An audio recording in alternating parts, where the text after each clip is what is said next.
Okay, back again after a shift, getting ready to brave the traffic, and I thought I would make at least one more video upon a bit of a development that has transpired involving McFarlane Toys, Mattel, and the DC license to a certain degree. One that I thought to myself, well, I guess maybe this is something, because over the weekend, Toy Fair, which is basically like the E3, if anything, like the thing that I kind of link it to is like back when E3 was a thing, I would say that this is probably the E3 equivalent of the toy community and the toy industry, where all of these different companies that make toys, collectibles of some variety, come together to show off what they got coming down the pipeline, industry insider kind of conversations happening, deals being made probably behind the scenes and such. And of course, McFarlane Toys was going to have a presence there. However, everybody was kind of on their toes trying to figure out whether or not the Todd father himself was going to say something at Toy Fair. Because after this piece of news that broke out about Mattel acquiring the DC license and going forward with their own line of action figures beginning July 2026, everybody was trying to figure out, myself included, based on that last video that I posted, about whether or not McFarlane is bowing out of the DC license and whether or not it's going to be effective immediate or if it's going to be maybe a prolonged thing to see how much they can kind of use up. And now we finally have an official statement from the Todd father himself, Todd McFarlane, saying exactly what's going to go down. And that is practically nothing new. Nothing has really changed and nothing has really developed in a very concrete style, because over the weekend he gave a couple of interviews, and the one that I think started to make the masses and kind of gave us the much more direct answer from him, to a certain degree, as where he stands and where the company stands with the DC license, was provided by a 30-minute interview provided by a channel called, I believe, Adventures in Collecting. And it's actually a very small channel.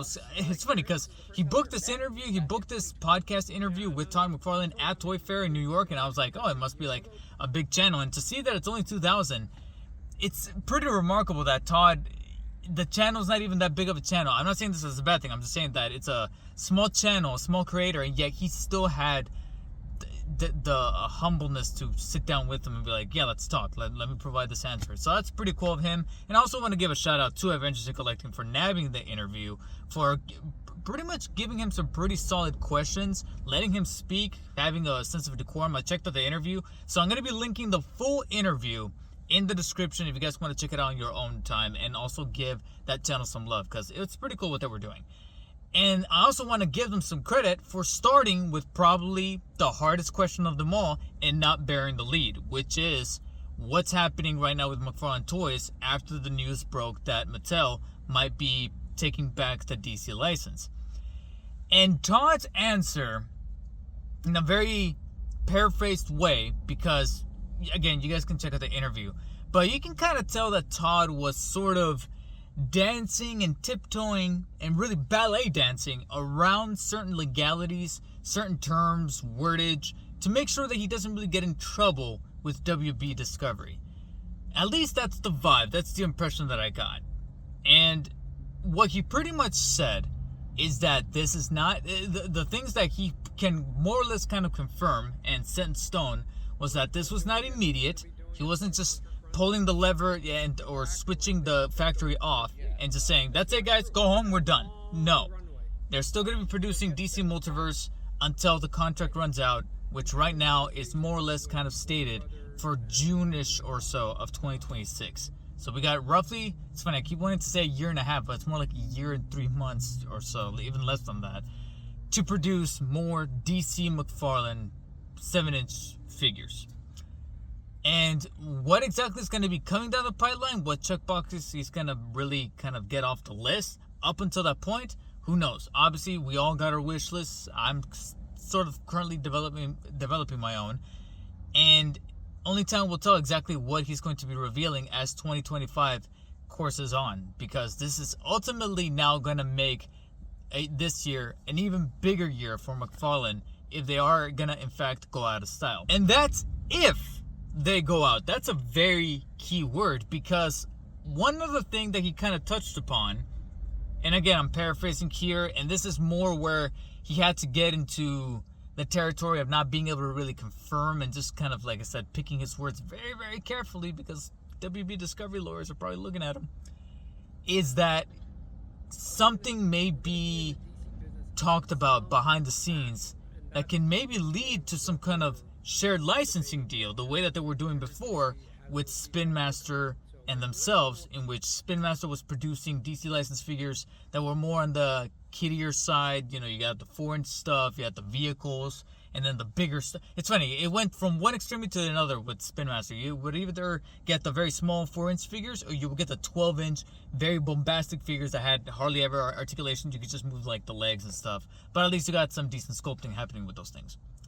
And then sandwiched right in the middle would be DC McFarlane with the 7-inch stuff.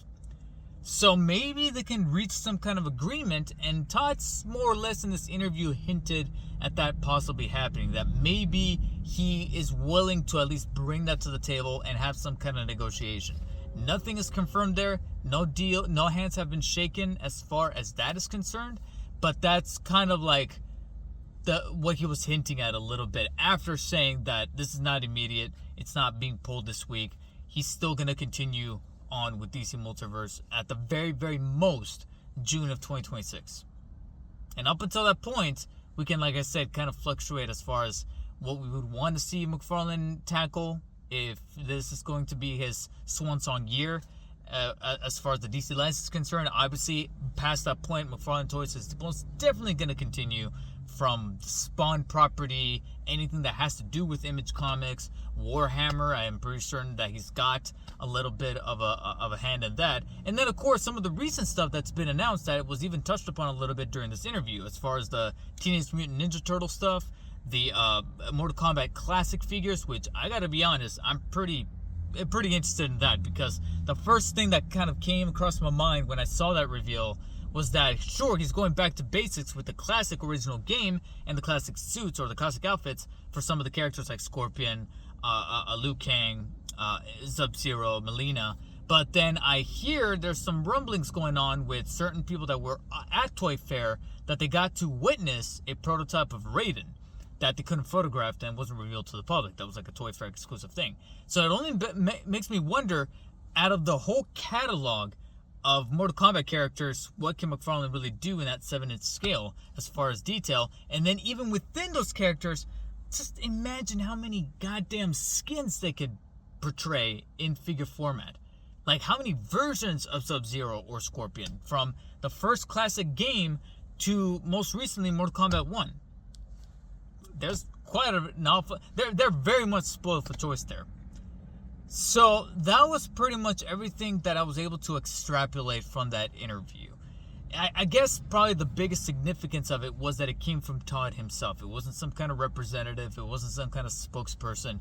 It was Todd from the get-go saying this is exactly what is happening for the time being, but he didn't really want, and this probably kind of speaks as to why it is that he didn't want to make any immediate statement, was maybe because, again, he wanted to pick his words carefully. One of the downsides of dealing with a public company like WB Discovery, and why he likes to keep things private as far as Spawn and the stuff that he's created. But at the same time, he wanted to kind of put a mantra or a feel out there that pretty much evokes never say never.